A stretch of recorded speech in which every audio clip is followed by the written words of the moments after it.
गोर्खा मिडियाको business idea र स्रोत जुटाउने योजना लामिछानेकै भएको दीपक बोहराको दाबी। पछिल्लो समय सामाजिक सञ्जालमा फेरि चर्चा तात्तिरहेको छ।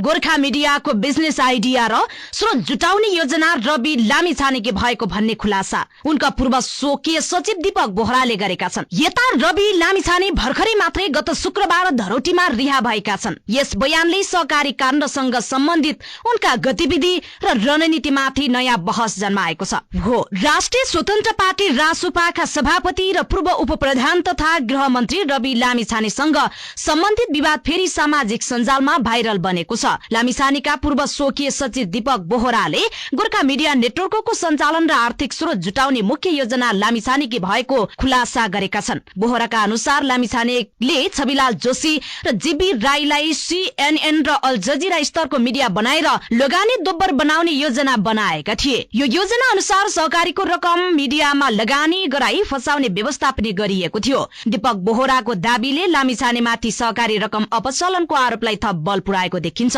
स्रोतका अनुसार लामिछाने उपप्रधान तथा गृह मन्त्रीको शक्तिशाली पदमा रहँदा पनि जीबी राईलाई पक्राउ गर्नुको साटो नेपाली राहदानी प्रयोग गरेर विदेश भगाउन सहयोग गरेका थिए। यसरी लामिछानेले आफ्ना करतुतहरूलाई ढाकछोप गर्ने र आफ्नो सुरक्षा सुनिश्चित गर्ने प्रयास गरेको बोहराले बताएका छन्। सहकारी ठगीसँग सम्बन्धित संसदीय छानबिन समितिले यसअघि नै गोर्खा मिडियामा सहकारीको रकम भित्रिएको पुष्टि गरिसकेको छ।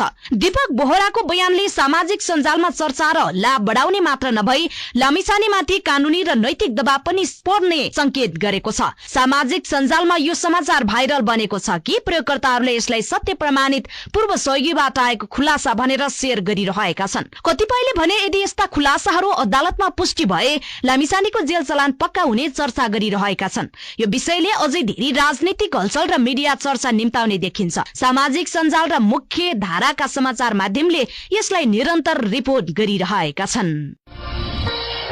Radio Kathmandu 92.1 MHz. Change can happen.